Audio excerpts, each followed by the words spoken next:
Okay, so we are going to have a conversation today. We are going to explain us how you become a solicitor in Ireland, what actually a solicitor is, because we don't have this separation between solicitors and barristers over here in Brazil. Our system is unified, so we only have the word lawyer, right? So we actually don't have this dual system with solicitors on one side and barristers on the other side. So we're going to explain how this actually works for us. And we're actually going to talk about some aspects about the Irish system, just some Brazilian lawyers who wants to make business in Ireland, they can understand a little better how the system works and just to get to know a little bit more about Ireland. Okay, so if you can Sure. start by just introducing yourself and saying what you've been working on lately. Yeah, sure. So my name's Joe. I'm a trainee solicitor, and I work in a commercial law firm here in Dublin.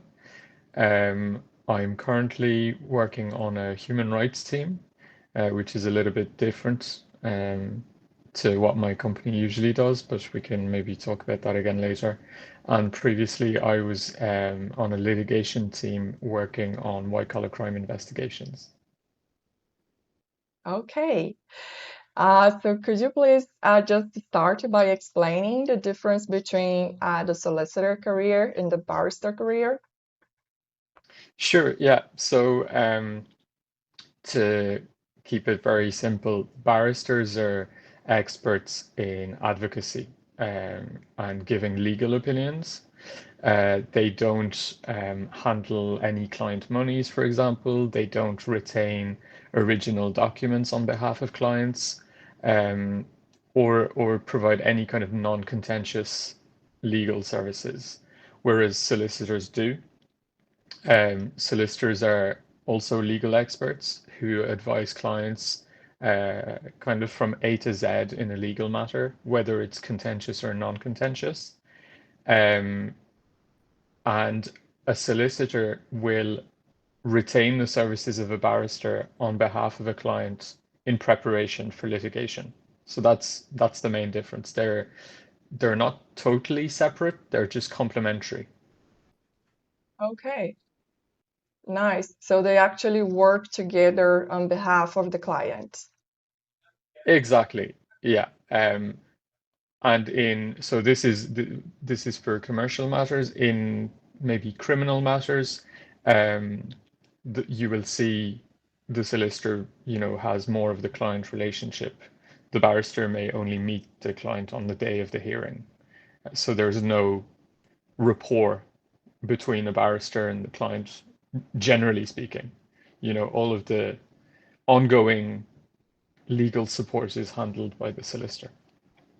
And it might be a big challenge for a barrister to, speak on behalf of his client if he didn't actually have so much contact with him or her before the hearing.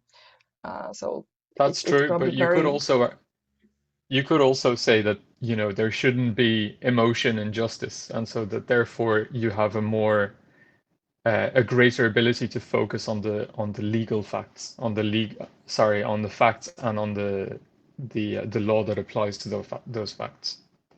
okay. So maybe they are trying to be more technical and getting less Yeah, of the emotion within the trial, which is what we see some of the American lawyers doing, right? And at least in the yeah, films that we watch, we see a lot of that going on, right? They try to appeal to the emotions of the jurors. of course. I mean, it's Hmm. a balance, it's not 100% technical or 100% emotional. It's kind of 50-50, but that's why they're experts. They're able to do that. Okay. And could you tell us a little bit about the process to become a solicitor in Ireland? Yeah. So, from the point of view of somebody who didn't study in Ireland, maybe the first thing that you would need is to have a university degree that is recognized in Ireland. And if your degree is not recognized in Ireland for whatever reason, you'll have to do a university course here. So for example, a master's degree in law, it's a 1-year program that would be enough. And then you will have to sit 3 professional exams with the Law Society called the preliminary examination. And this will then allow you to do a set of exams called the FE1s. They're also professional examinations, and there's 8 papers that you have to sit, 8 subjects that you have to sit and pass. Um, and once you have all of those exams done, you can then start looking for a training contract, which is essentially um, asking a firm to sponsor you and train you for a period of 3 years. And at the end of the period of 3 years, you then qualify as a solicitor.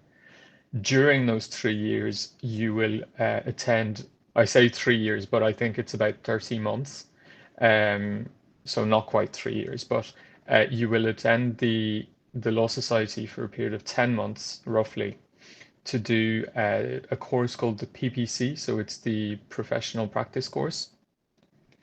And it's a series of lectures, workshops, tutorials in small groups that focus on the subjects that, the fundamental subjects that make up the day-to-day of a lawyer, but in a more practical sense. So whereas the professional exams that people sit beforehand are very theoretical and academic, this is really focused on training people to walk into a law firm and be able to do the job. So that course lasts for basically an academic year. And then at the end of that, you will go into the offices of the law firm who has agreed to train you, and you will be there for 2 years.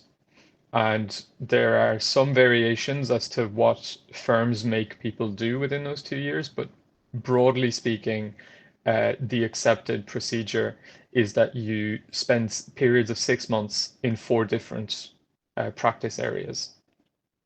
Okay, and one aspect that I actually think it's quite interesting about the Irish system is that it's actually possible that you have, let's say, for instance, a degree in math, and then you proceed to have an education in law, right? So you don't necessarily need to have a degree in law.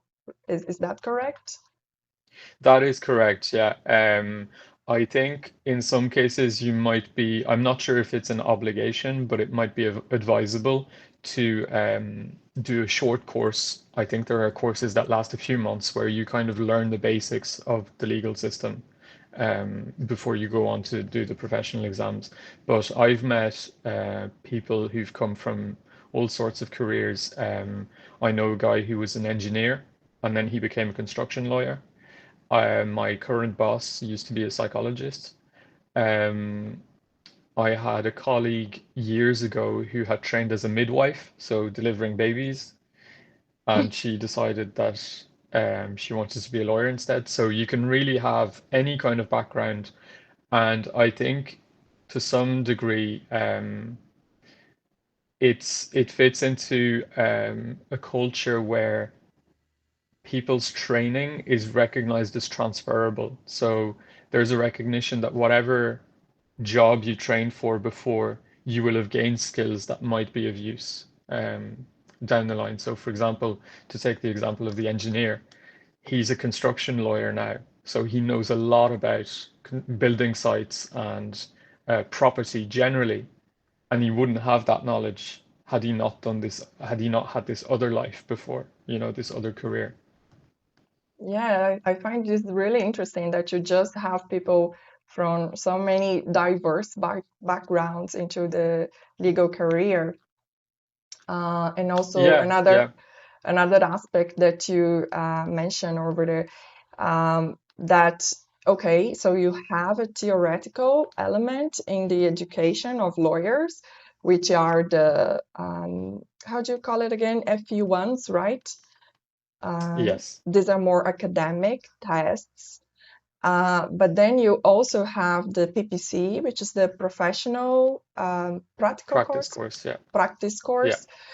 Okay, so you actually have some practical knowledge as well within the education system of lawyers. So I find it is really useful as well because, for instance, I think that my education over here in Brazil was very much theoretical. And then when I started getting into practice, it was really, really different. So there was a big gap between theory and practice. So I actually find it interesting that you have this element there, and also the fact that you are 3 years in a training contract under the supervision of a solicitor, right? And you actually get a lot of practice before you are a fully qualified solicitor. So that's another aspect that I think it could be incorporated in our system as well. And I think it would be very beneficial, and we would have more prepared professionals in the market. yeah. That's one way to look at it. It's also, there's a component where you are taught how to run a law firm, even from a non-legal perspective, all the administration, the accounting, all of the things that go on kind of behind the scenes. So it's really designed to prepare people as much as possible to fly by themselves, really, to be able to set up your firm and be a reliable professional, and one that doesn't end up before a disciplinary commission for some breach of regulations or. But I Mhm. think it also speaks to the legal profession being very, very regulated in Ireland. It's subject to a lot of rules, and so the course is really designed to make sure that everybody understands those rules as well. Nice. Yeah, all those other aspects that you've mentioned as well, the actual administration of an office, I don't think we get prepared for that either. So it's really nice that you actually have that um, in the process. It's really, really nice. So Joseph, if you could also speak about some of the tax benefits of setting up a company in Ireland, because Ireland is known as a business-friendly environment, and there's a lot of benefits for companies that actually want to set their headquarters over there. So could you just speak a little bit about this for us? Yeah, I'll just qualify this before I answer by saying I'm not a tax expert by any Mm-hmm. stretch, but I can try to give an overview of some of the factors that make Ireland a business-friendly jurisdiction. So as you mentioned, there's always been a relatively low corporate tax rate when compared against other European jurisdictions. So historically, the corporate tax rate has been 12.5%. This is changing somewhat because of the current political climate in Europe, where increasingly Ireland is being seen as a country that is kind of an unfair competitor when it comes to the corporate tax rate. So there has been a legislative package that has come in at an EU level recently that imposes a minimum corporate tax rate across the EU of 15%. However, that only applies to companies who have an annual turnover over 750 million euros. So most companies will remain unaffected by this, is my understanding, and will continue to avail of the 12.5% tax rate in Ireland. There are a lot of other considerations to take into account, in my opinion, when it comes to setting up a business in Ireland. Um, One of them is that from a legislative point of view, um, in various areas, whether it be the financial services sector, from a data protection standpoint, it's a jurisdiction that has a lot of experience, and the law has evolved in a manner that has historically been quite beneficial to corporate entities. So I think that's another reason that it's a very predictable jurisdiction in that sense. Um, as laws are getting more and more complex, particularly around technology, there can be sometimes a degree of uncertainty, but I think that's true of most jurisdictions. But from a company law perspective and a financial services perspective, it's always been very business friendly, um, and I think it'll continue to move in that direction. And another thing that is very important, of course, is that it's now the last, English-speaking jurisdiction in the EU since Brexit. So for American clients or clients who are more comfortable doing business through the medium of English, that's an extremely important factor. Um, and then you have the relative safety of knowing that as an EU country, you are protected by all of the protections that EU law grants to individuals and companies. So that, depending on people's views, that can be a major disadvantage or a big advantage. So yeah, there's definitely a few reasons why coming to Ireland to do business is it can be a good idea for some. But of course, all of that is subjective. But I would say definitely there is more than just the corporate tax rate. And again, it's not really something that I'm qualified to talk about in great detail. So I'm sure it's a lot more complex than just the basic corporate tax rate. I'm sure there's all sorts of other structures that come into play if you were to get an expert's opinion on it, and it would vary as well from case to case. But yeah. No, I think you really helped. It was very insightful, everything you said. And also you mentioned another aspect that I consider it's very important for business perspective as well, which is legal predictability. So over here in Brazil, this isn't the case. So businesses needed to deal here with a jurisdiction that's changing all the time. And sometimes the same court takes different opinions, different views in a same subject. There's been a lot being done to try to change this scenario, but it's still a very unpredictable system, I would say. So this is another advantage, I think, as well, that you've just mentioned over there. And also from the perspective of the corporate tax rate, I remember while I was over there, Ireland was included in this list of tax-favored countries here in Brazil. Popularly, people refer to these countries as tax havens, but I definitely don't think that Ireland would qualify as a tax haven. I don't think it compares to other countries such as Cayman Islands, Virgin Islands. So I don't think we could compare Ireland to those other countries. But as you mentioned, the corporate tax rate is very low, even compared to other countries within the EU. So that's why Brazil put Ireland into this list. So any money remittances to Ireland, they are overtaxed over here in Brazil. Okay. Okay.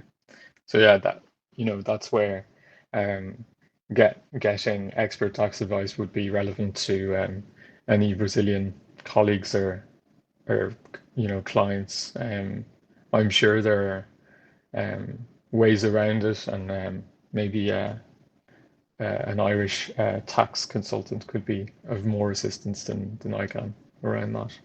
But yeah, it's an interesting question, and it's one that comes up regularly as to what the status of Ireland is in the tax kind of world. Um, I would tend to agree with you that I think it's quite far away from a lot of jurisdictions that simply don't tax or um, exercise very, very, very low, not to say insignificant corporate tax rates. And also, I think it distinguishes itself from those jurisdictions um, because it has much more stringent anti-money laundering checks as well. I think you find sometimes a correlation between, you know, um, very low corporate tax rates and a very, very low level of transparency, which I don't think would be fair to saddle Ireland with. I think, you know, broadly speaking, we do a relatively decent job of being transparent, and especially when it comes to ownership of companies and things like that. Yeah, definitely, definitely. I think, as you said, Ireland has much more well-established policy in terms of anti-money laundering and also transparency standards. Um, so definitely, I don't think it would be fair to mention to put Ireland as a tax haven. But yes, it is in this list that I think it's more technical to say tax favored countries because the only criterion to include, well, I wouldn't say it's the only criterion because I'm also not a tax expert, but I think the major criterion to include countries within this list is the corporate tax rate. So I wouldn't say that this is the only criterion that we should take into consideration to consider a country a tax haven or not, right? And also, you've just mentioned that you've been working in this human rights department in your firm. So, just giving some background, it's actually a commercial, right?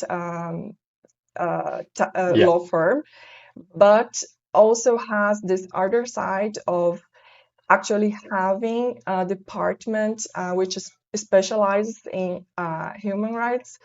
And this is just something that I thought was different while I was over there, that you actually have firms that are concerned working with pro bono cases. So could you just speak a little bit about this for us as well? yeah, of course. So as you said, I work in a large commercial firm. So on the, as it says in the name, the firm has no private clients at all.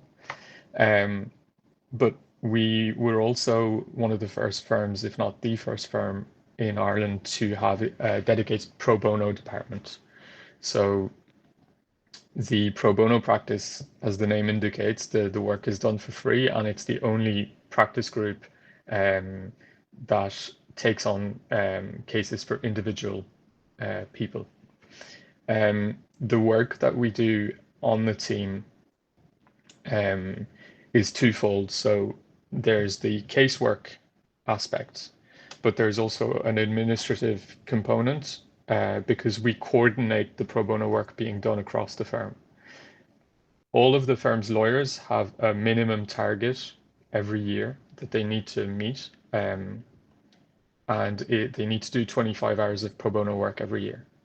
So one of the responsibilities of the team is to make sure that everybody is on track with the cases that they have taken on, provide guidance. So we also concentrate the expertise in the different fields that we work in.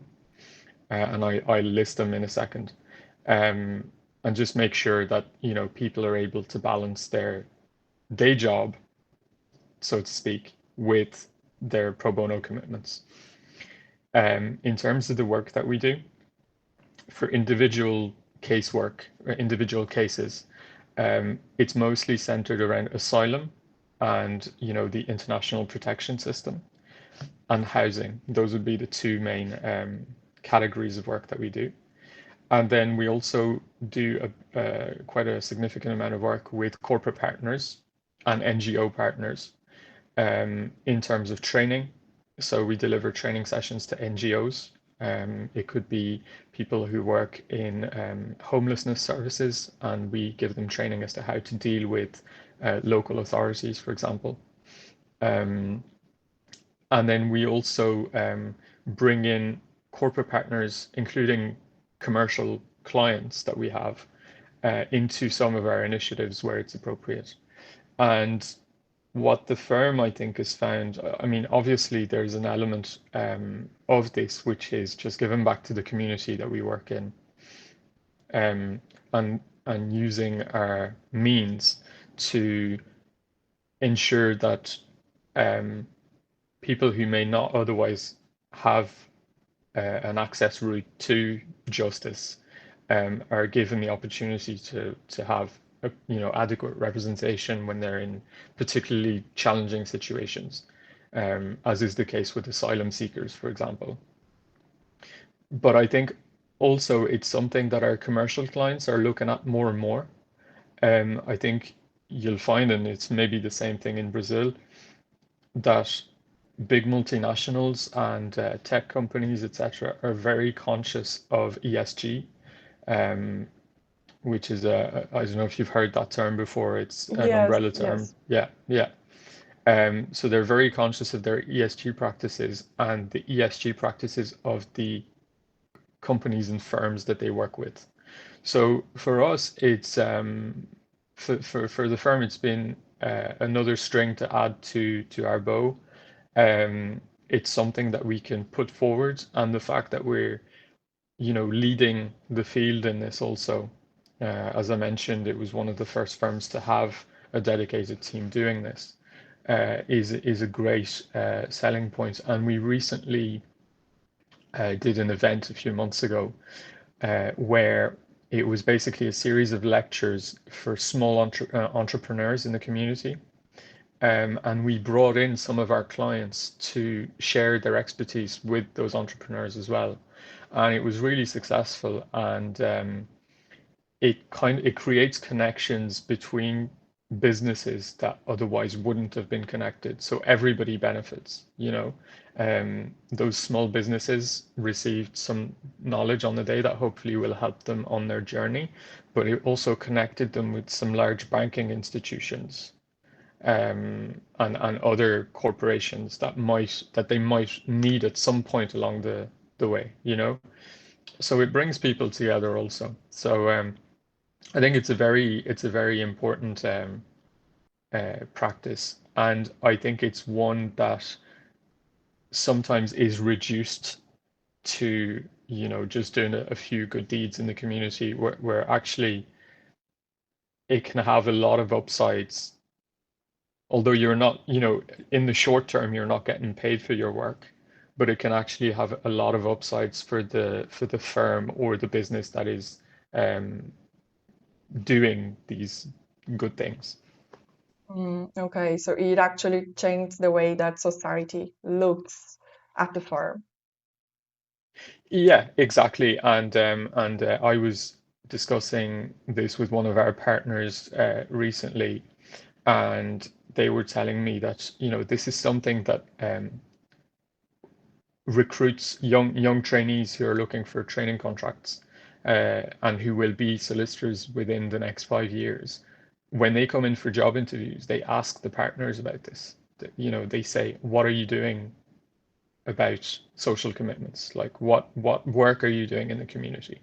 And if you can't show and demonstrate to people what you have actually been doing and what initiatives you've led and so on, people won't be interested in working for you. So it's a huge, in a competitive market, it's a huge advantage in terms of recruitment as well. And as you know, I think our generation, the generations coming after us, are more and more conscious of these things, and they're actually pushing their employers or prospective employers to develop those practices. So from a strategic point of view for the firm, it's extremely important. Okay, I had never thought of this as a recruiting advantage. That's interesting. And I think in Brazil, we don't perceive this the same way because over here, we already have a government department that is specialized on this. So we have actually public defenders, and they work not only in criminal cases, but also in civil cases. So if you are a person without the financial means, you could have assistance of the state for whatever is your need, either criminal or civil cases, right? Yeah. So I think we got used to see this as a government job, right? And therefore, law firms, they don't see this as their job of taking part in helping out the community with legal services. You know, we just didn't build this Yeah. awareness. Yeah. I think I take the point, and we have similar services as well where people can avail of free legal advice and with the support of the government. But I think first of all, those government services tend to be oversubscribed. So there's too much demand, and necessarily there are people that get left off. So maybe they make a little bit too much money to get free legal advice, but they still don't have enough to pay for a private lawyer, for example. So that could be a situation where, as a lawyer, you jump in and you say, "Don't worry, I take your case on. You can pay me what you can afford, or you don't pay me at all, and I'll take one case every 2 months, um, and you kind of work it out that way.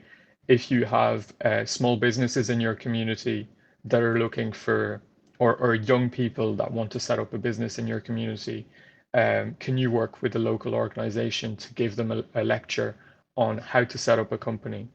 Um, could you if those small companies are already established, could you give them a lecture on employment rights, and their responsibilities as an employer? There's so many things that you can do that don't fall in the bracket of pure legal advice. There's a lot to be done around education, I think, generally, and across all countries. Um, Sure. and I think, it boils down to what you see the role of the lawyer as being. Um, do you see the role of the lawyer strictly as somebody who provides legal advice for fees and guides people who are kind of in the legal system already, or do you also see your responsibility as being to break down barriers that prevent people from accessing justice in the first place? So yeah, I mean, in theory, that's the government's job, but in practice, we all know that it's a lot more complicated than that. And there is definitely a lot that can be done.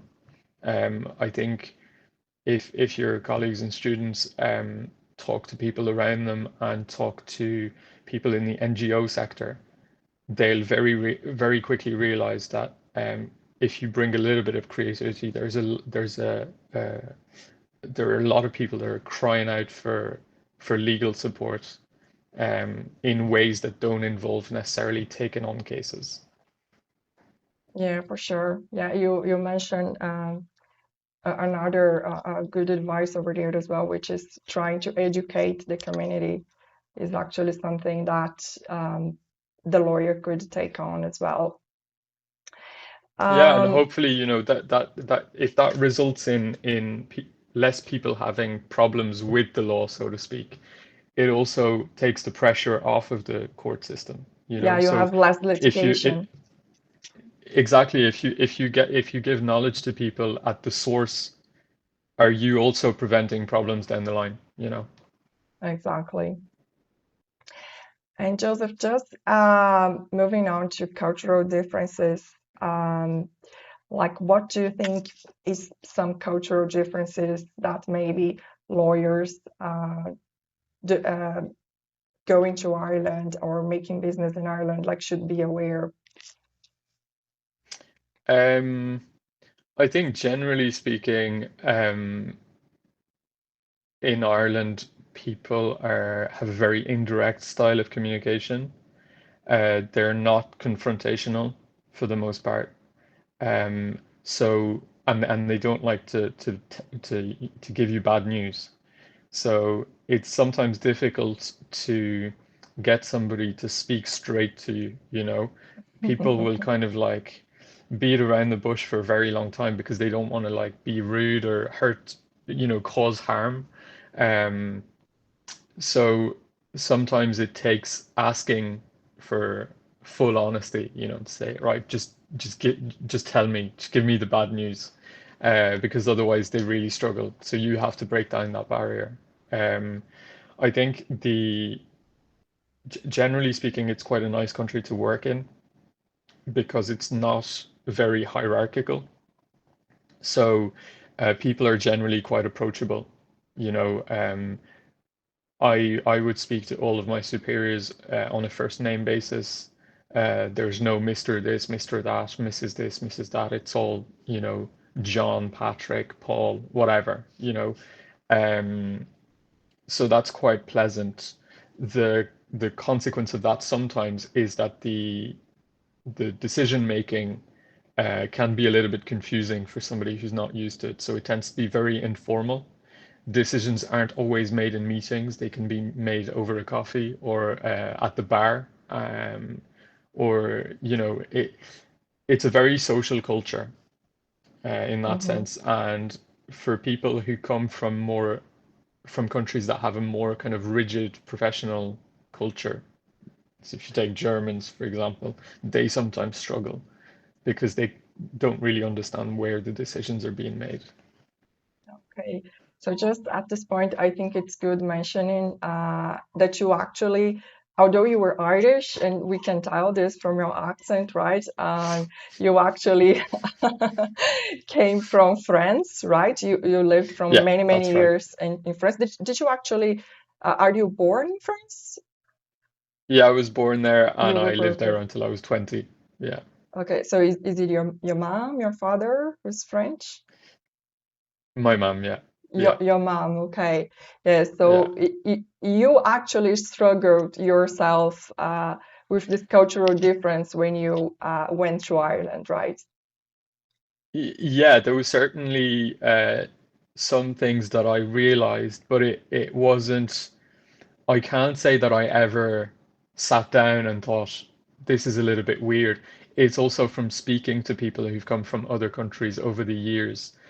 Mm. And I was very fortunate to have some conversations with some Ukrainian colleagues recently, and they were telling me all of the things that they found difficult working in Ireland. And there were things that I'd never actually expressed aloud, I'd never said them aloud, but when they told me, I was like, yeah, that's true. Yeah, I actually, I experienced the same thing. I just never thought too much about it.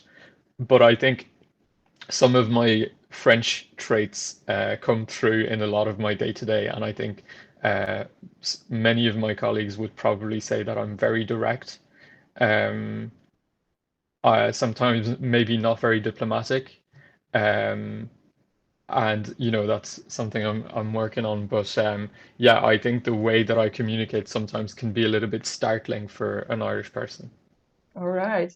No, and So it's interesting the differences you've mentioned uh, because these are actually similarities, I would say, Brazilians have with Irish people because we also tend to be very informal, deal with everyone on a first name basis, even if they are your superiors. Um, and also, we are not very direct. So, as you said, we also beat a lot around the bush.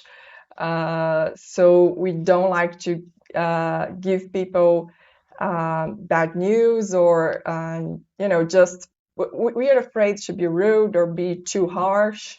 So, we are just trying to be really polite and diplomatic. So I would say we are more similar than different Yeah, in those probably. aspects. Yes. Probably. Yeah. Yeah. I think maybe Brazilians are a little more approachable. Like we have more physical contact, but Yes. this would be more in our like intimate relationships, right? Not in business. I wouldn't say so. So yeah, this shouldn't But be a problem yeah, as well. but I think that's actually a very good point. I that was one of the first things that I noticed when I came to Ireland, and I think it applies in a social context, but also it obviously translates to the to work and the workspace. I think there's a lot more physical distance when you're talking to somebody, and sometimes as coming from a region of France where people are also very physical and very warm towards each other and things like that. That can, at the beginning, that for me was probably the biggest shock. Um, you really have to respect people's personal space. Hmm. There's a real notion of I am standing here and I don't want anybody within like a meter of me. So you definitely see that. And it can sometimes when you come from countries where, people will slap you on the back when they're talking to you and things like that, it can seem a little bit more awkward. Hmm. But it's something you adapt to, and um, that's the beauty of diversity as well. Sometimes having somebody on a team that has a different approach to these things can bring a bit of a breath of fresh air and kind of make people think about the way that they behave towards each other, and it can make you question your own culture as well, which is always a positive thing, I think. Yeah, and I met Joseph at an LLM that I did while I was in Ireland.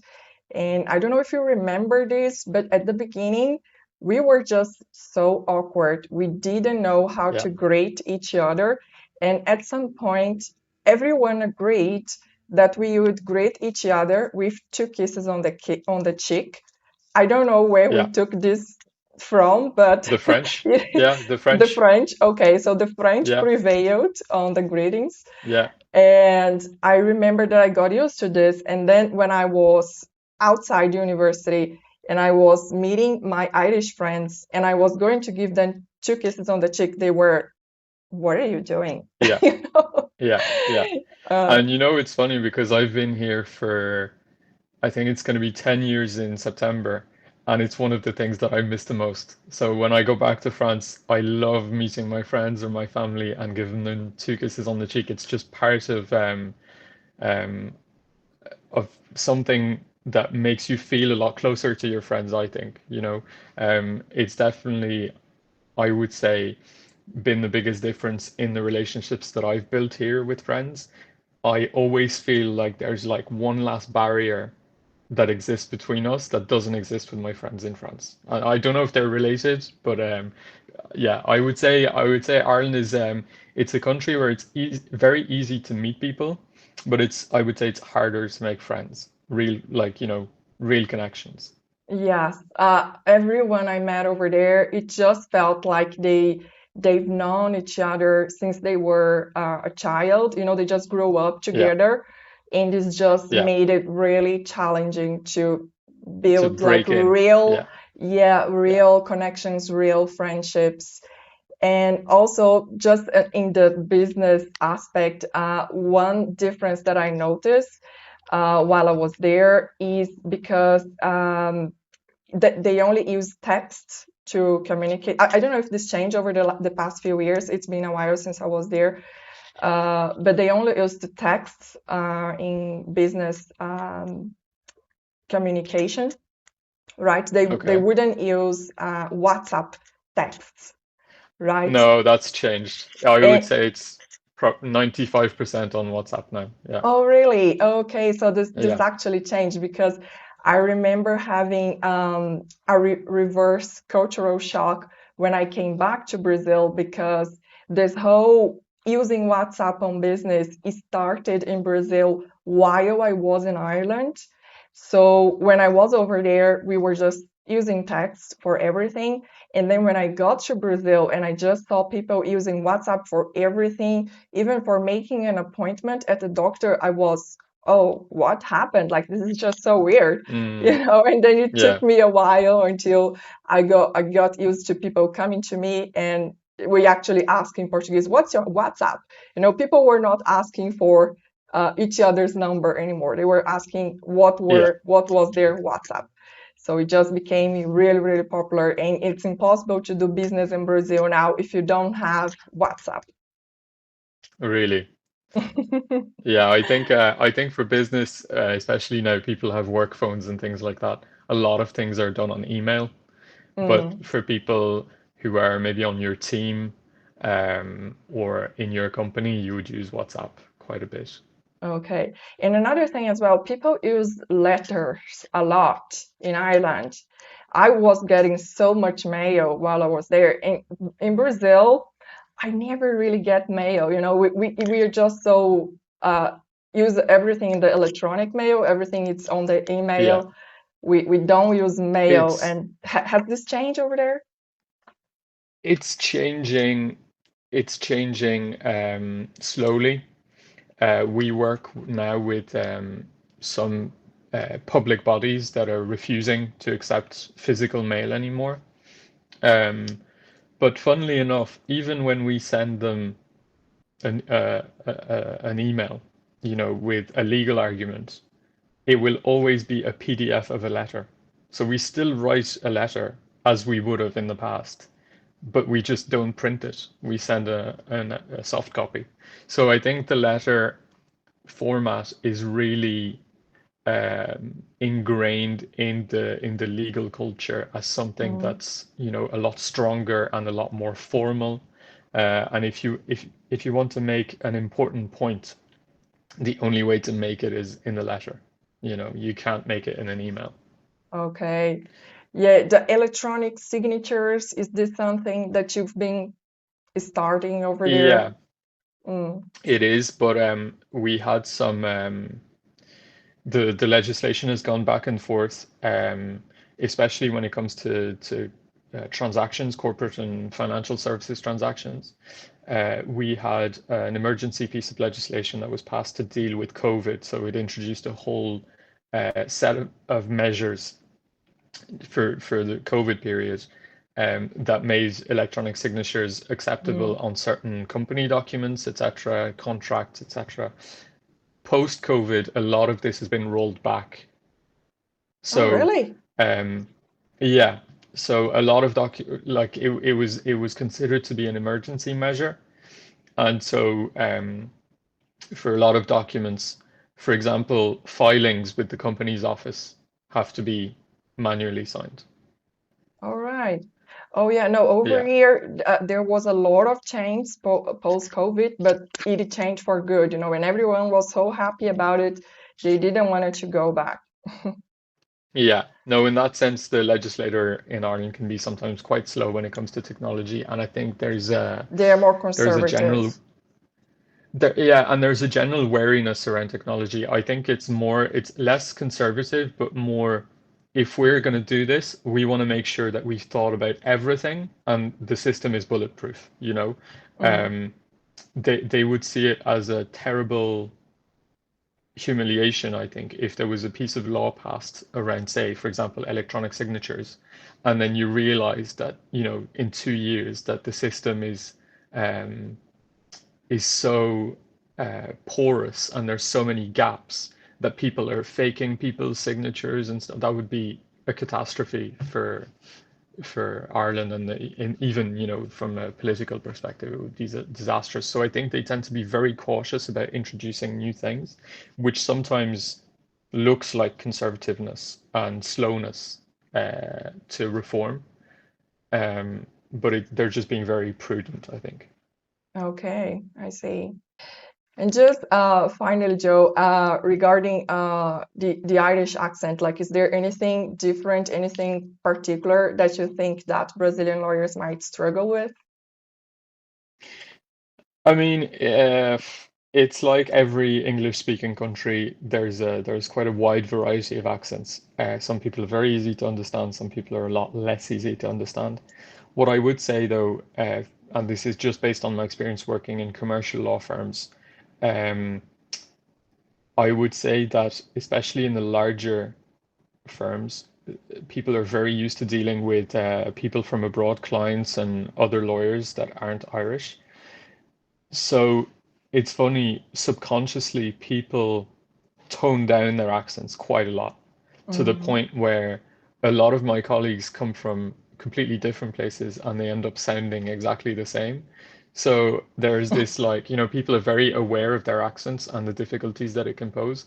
And I think when you're talking to a client, you go into a voice that's not really your own, to make sure that people understand you, because at the end of the day, that is the most important thing.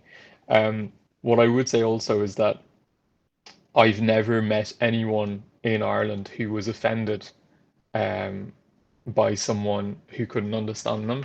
So, people are usually very, very friendly, and if you can't understand them, that's more important than their own ego, so to speak. So they would rather change the way that they're speaking to make sure that they're understood rather Okay. than just get offended and result in a miscommunication. So maybe it's actually it's a good idea to let the other person know in a polite way that you actually Absolutely. couldn't understand, and they will try and make it easier for you. Absolutely. Yeah. All right, so Uh, probably Irish lawyers are very aware of this issue, but maybe if they're talking with, let's say, entrepreneurs in Ireland, well, it will probably depend if they are used to talking to foreign lawyers or not, right?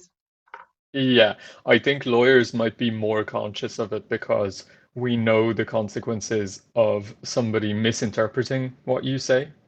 So Hmm. that there's nothing more important to us than making sure that the person who we were talking to has understood what we said, you know. Um, in other circles, as you said, when you're working with entrepreneurs, maybe it's slightly different, but I would say in terms of the friendliness, generally it will be the same. And you also can't expect somebody who doesn't have native English to be able to understand a really, really, thick accent. What I would say to people is try and, especially learners, try to expose yourself to as many different accents as possible. For You can sure. watch some really good movies with great Irish actors, Scottish actors, and so on. And if you, I don't think it's a question of getting used to one particular accent. I think the more accents you hear, the more your mind will be able to juggle, and you will find similarities that will help you understand the words, and it becomes like an automatic That's um, such a good advice. process. Yeah, it's really good advice. And I actually say the same to my students that, sometimes we tend to watch a lot of American films and we just get into the habit of watching a lot of American stuff. But you actually should intentionally expose yourself to other accents as well, because it can be very daunting when you were talking to someone, from another culture with a totally different accent, and there's actually non-natives as well that you are going to have to speak in English. So sometimes when you talk to even like some French, Spanish, Arab, uh, Chinese people, it's just so many different accents that you're gonna hear. So if you can just try to expose yourself to this, it just really gonna help you to just navigate this international business world better, you know.